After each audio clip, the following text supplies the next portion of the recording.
Did you know that switching from savings to sinking funds can potentially save you thousands in the long run? Let's find out why. In this video, we'll explore the concept of sinking funds versus traditional savings accounts and help you decide if a switch is right for you. Join me as I dive into the challenge of figuring out if I should switch from my savings to sinking funds and see which method really helps me save more money and possibly get you on board with it.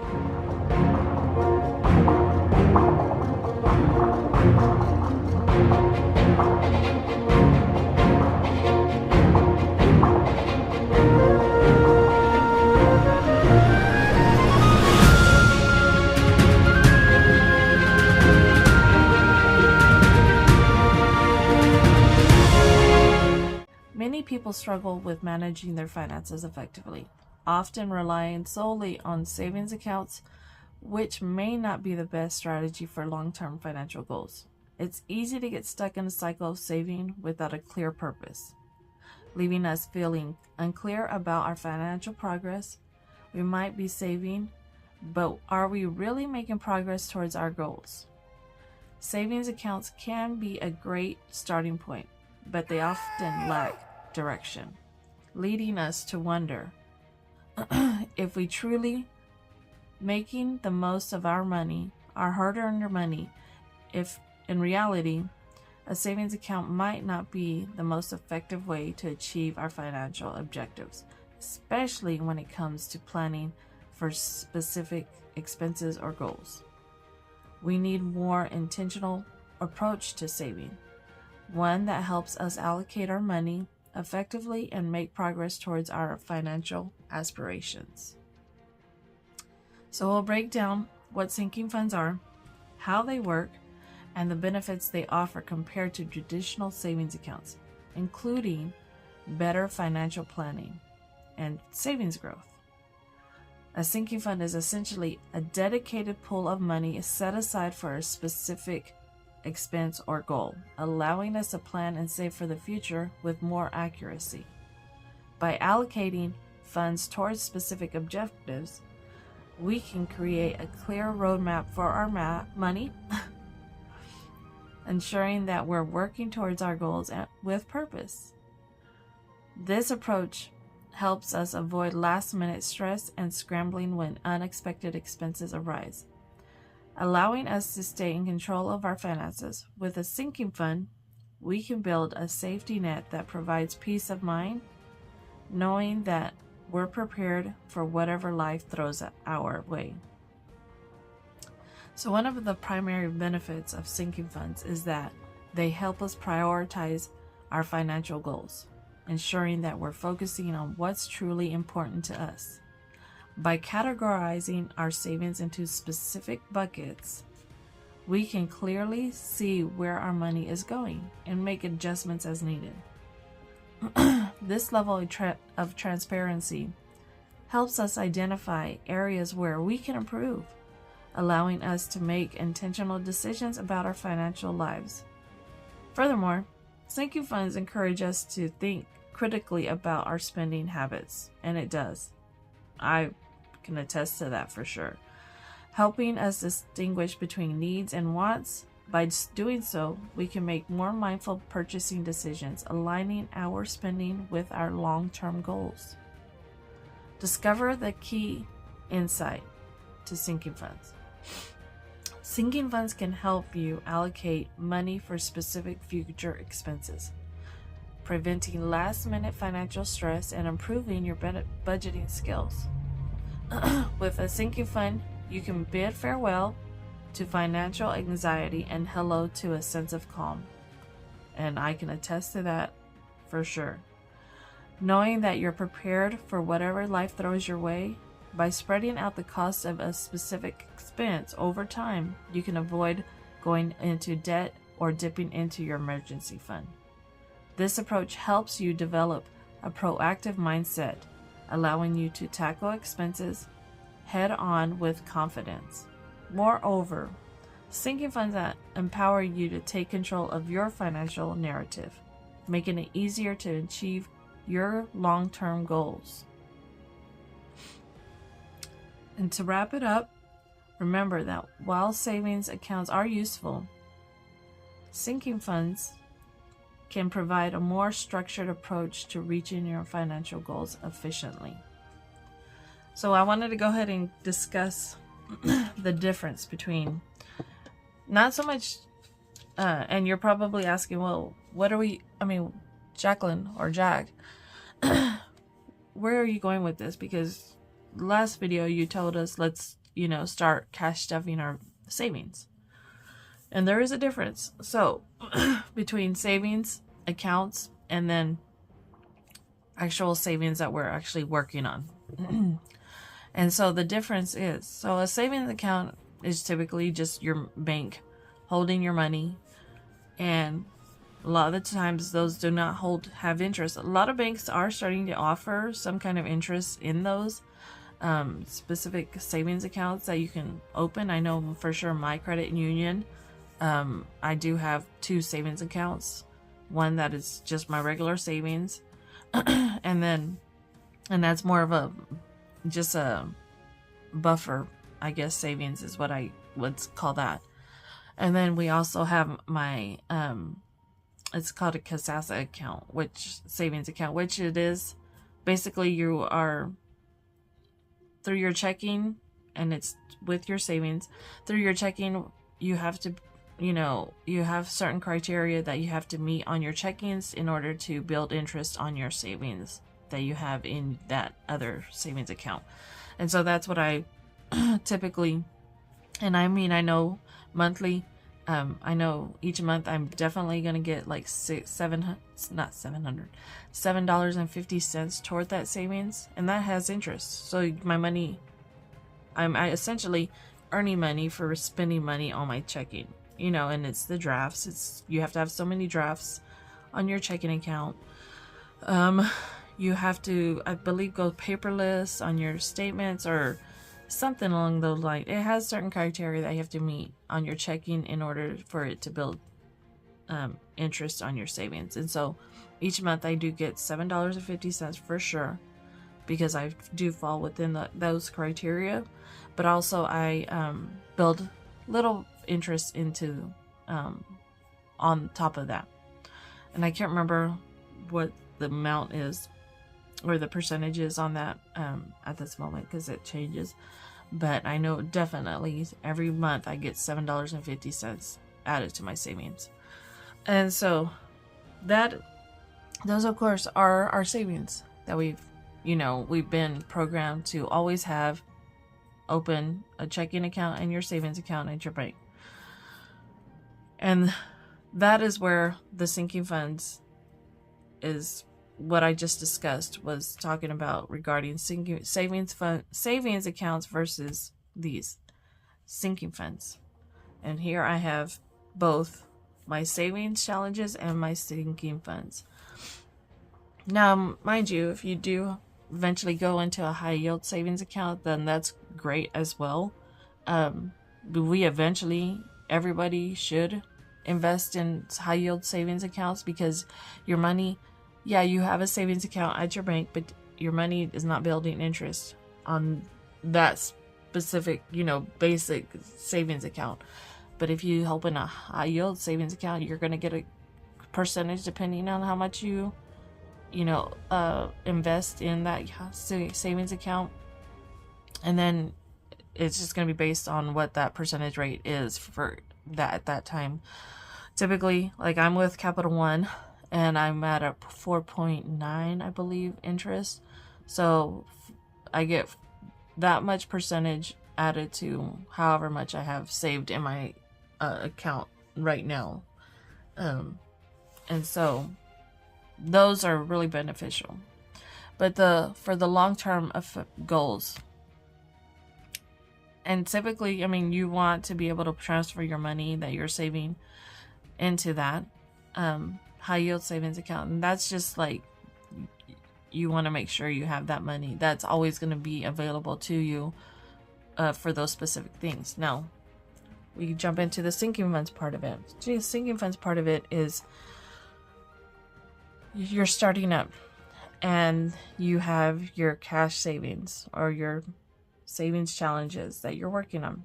Now that's where these come into play.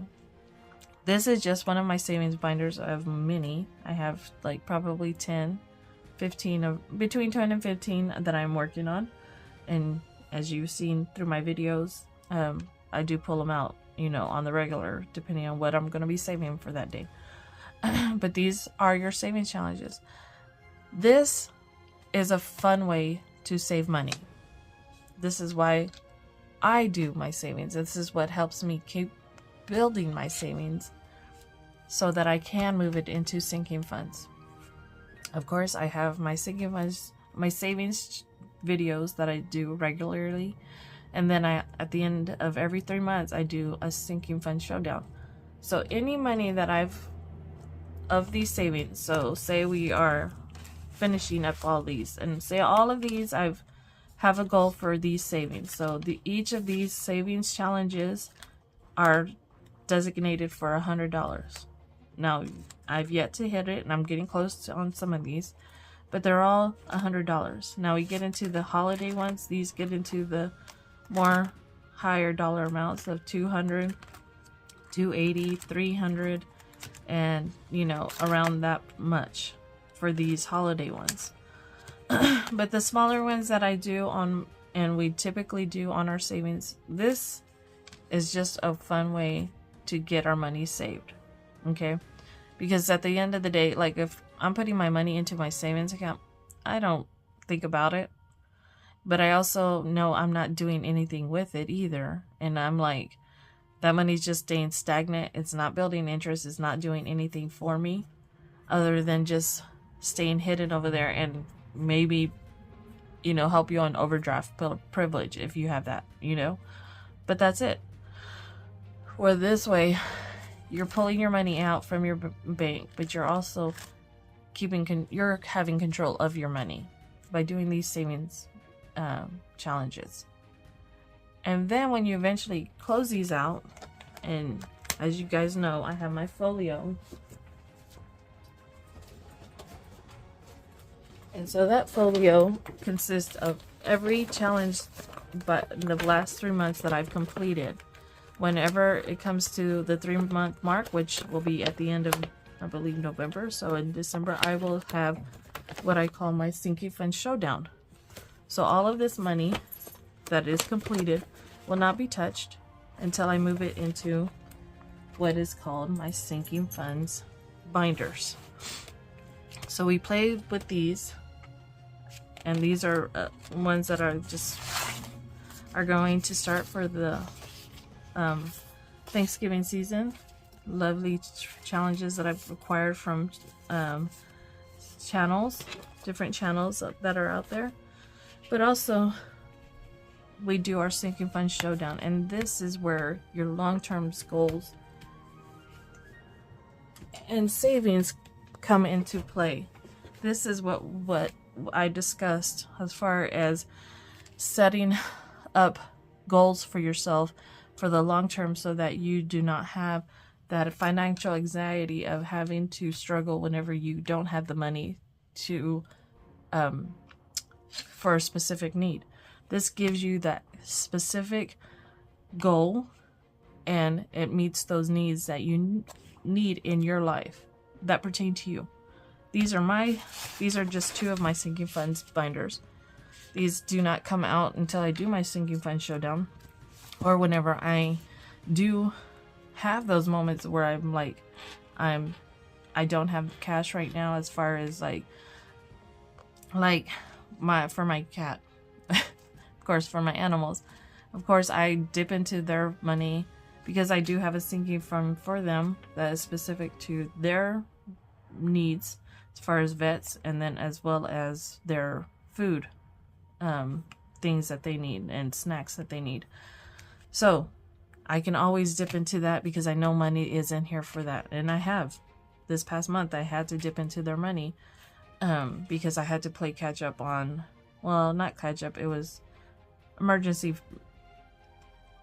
that took place. Well, it wasn't an emergency.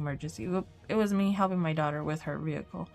She wasn't working for the past month, maybe 2. And they really cut down on her hours, so she was looking for something else.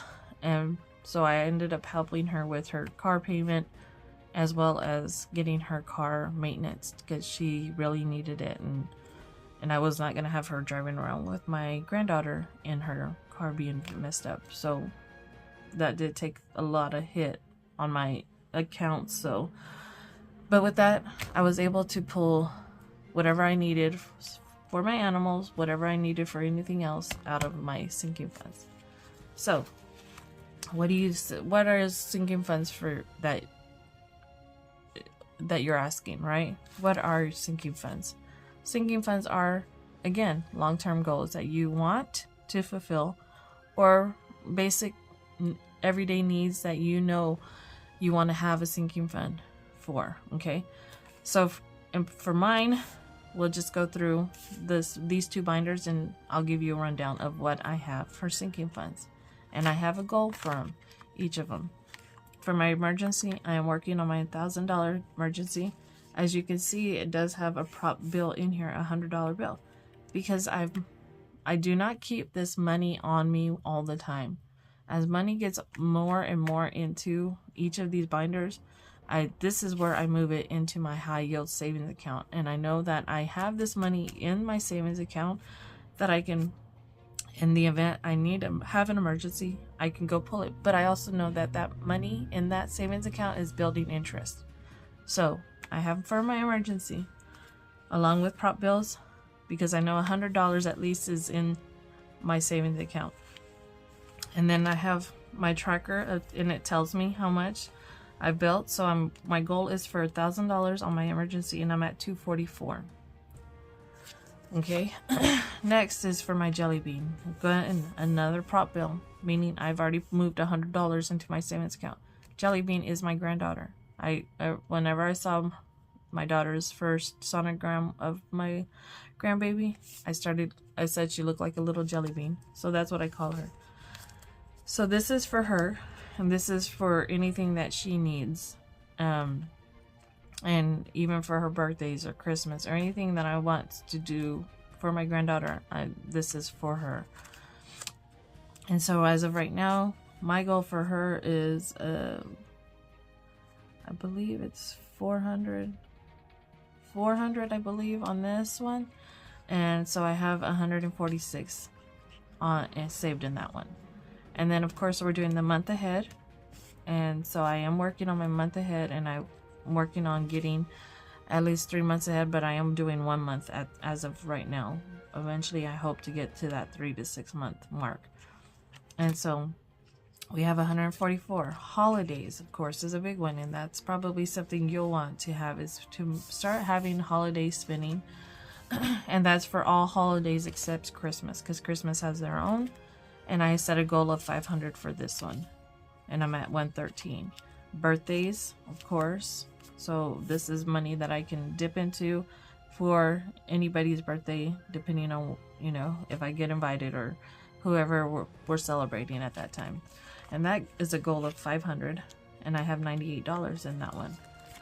Vacation has money as well, so I am working toward a goal of hitting a vacation, and it's going to be, for whenever I can take a vacation, because I've put all of that aside to focus on getting myself out of debt. And so that has taken a burner, but I am adding money toward it. And so that has a $150 at this time, but my goal is 5,000. And that is where you play these different savings.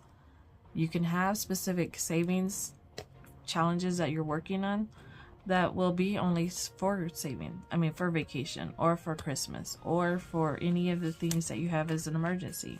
And here we are with Christmas, another prop bill, meaning $100 is definitely in my high yield savings account, and that is accumulating interest. But also I know that I have $119 saved for Christmas of a $500 savings or goal that I have.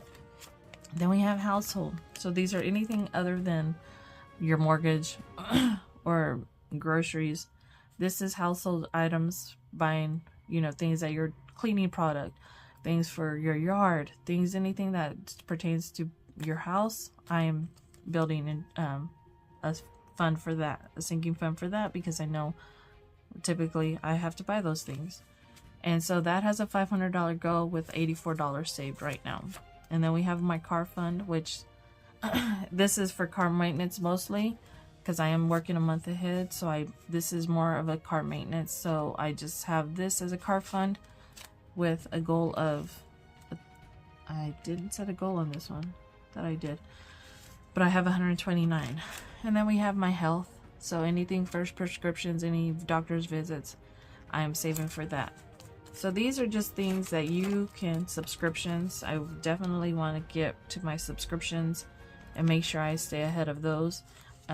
That way I don't have to struggle. And this also helps with the month ahead. Having these split out, even like the way I do subscriptions, is in my month ahead category. So this falls within that, and this is just going to help me get to that 3 to 6 months of a month ahead. So things like that you can do. And then we also have my pet savings. So this one is more for my pets, and this is a $500 goal with and so this will tell me $23 for each paw. And so once I hit that goal, this is just money set aside for my animals vet that visits. That's it. And that's what I am using that for. Again, with utilities, month ahead, this can fall in line with month ahead, but I'm saving it specifically for that so that I can get to that goals faster. And I'm at 135 on utilities, and so once I get to that month ahead, I will be able to move it into that.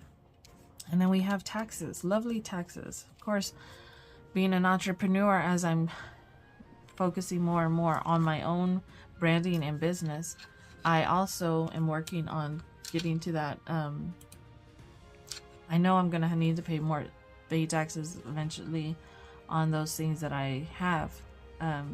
So this is money that I'm setting aside for specifically on debt taxes. So these are more of my high priority sinking funds. And then these are more of my low priority, maybe not so much. They're still high, but they're not so much a low priority. I have a dollar challenge. This is more of a buffer. So anytime I need $1, because I may be missing $1, I can jump into this one. So this really isn't accumulated other than as a buffer. So then this one is a 100 envelope challenge. I am working on my 100 envelope savings, and that is a goal that I have. Of course, that's a $5,000 savings. This will actually probably help to go toward my vacation or something like that. It's one of the big ones, one of my high priorities, but I am working on my 100 day. And so that money goes into 100 days, and then eventually I'll move this into my 100-day binder that I have. And then we have entertainment. So of course entertainment is empty because I did go to the movies, or I went somewhere a couple weeks ago. So I did have $35, and I think I went to the movies. So I went, and this was around the time I was fixing my daughter's car. And it's like, sometimes you just need to have a moment to, have fun aside from the chaos that you might be dealing with. And so this money was able to be applied to my entertainment of me going and having a good time at a movie, or I can't even remember what it was I went to, but I know I did that. Sinking funds for the cat. So we were at 22. I did end up having to pull from here because of me having to help my daughter with her car and her car payment. So this money did have $22, but I was able to buy their cat food with whatever I had. And then again with the dogs too. So I will start this all over again because I pulled that money from them, and I probably need to owe them. Definitely when I do my sinking fund showdown, they will get a big chunk of money so that I can make sure I have this ready for them. And then self-care of course is like if I go and get my nails done, and I pulled from that again because of me helping with my daughter's vehicle. I had this money and I had $61, and I was able to go get my nails done because this is money I put aside from that. so I don't have to stress about other things like that, you know. And then we have a bank deposit, and this is just money I put into as a bank buffer, and it's not so much a bank buffer. This is just money that I want to move, like, for my credit cards. So of course, if I have an extra savings that I'm like, okay, this is specific to my credit card payments, this is where I will add that money to it. I put my credit card payments in here. Not to say I don't make my minimum. I definitely each month make my minimum, but this is actual money I can actually add into, add more to that. So if I'm paying $50 on one of my credit cards, and I had $30 in here, well, now I can put that $30 with that $50 and pay more on my credit card that way. So this is something I used this last month, and it's just helping me get that closer and closer to getting out of those credit cards. And then this one was free from something, and I think I did pull it from giving. So I did have $59 in giving, and of course I did have to give my daughter some money because and I meant to put this $2 back, but yeah, it had 59, and I gave my daughter the $59 to help her with whatever she needed. And then we have this My Girl fun little challenge, sinking funds. It's not a challenge, it's more of a sinking funds, but I designated it for my girl. My girl, of course, is my branding. And so, and why is this not okay? It's for my branding. So this is money that I'm acquiring or accumulating for specific needs for my product or whatever I'm going to need, specific for my girl branding.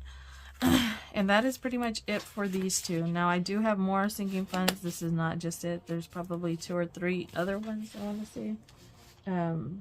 But these are the priority ones. These are the ones that I have, and I'm still, you know, I'm working toward a goal on these.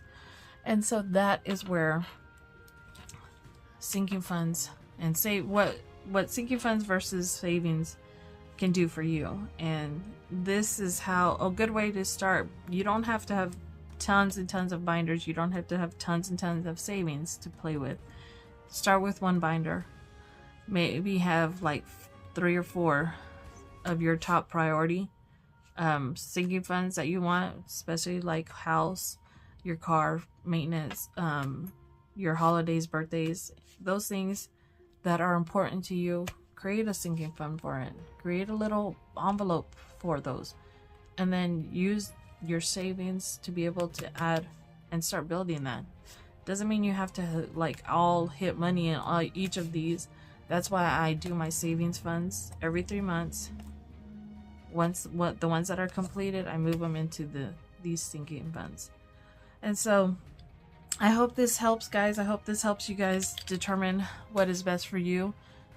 Yes, you do have savings accounts, but those saving accounts are just going to be your buffer more than anything else, rather than setting long-term goals like you can with the sinking funds.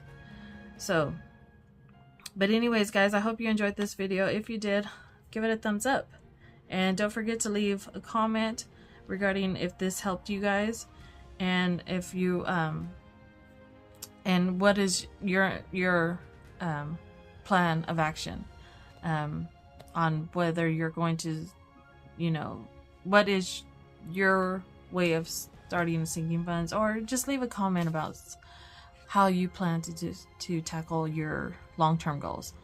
But other than that, guys, I'm gonna go ahead and give you back your day. Much love to you all, and I will see you in the next video. And well, let's go ahead and use hashtag Nova for Miss Nova, who has been with me this whole video. I hope you guys have a great one, and I'll see you in the next one. Bye.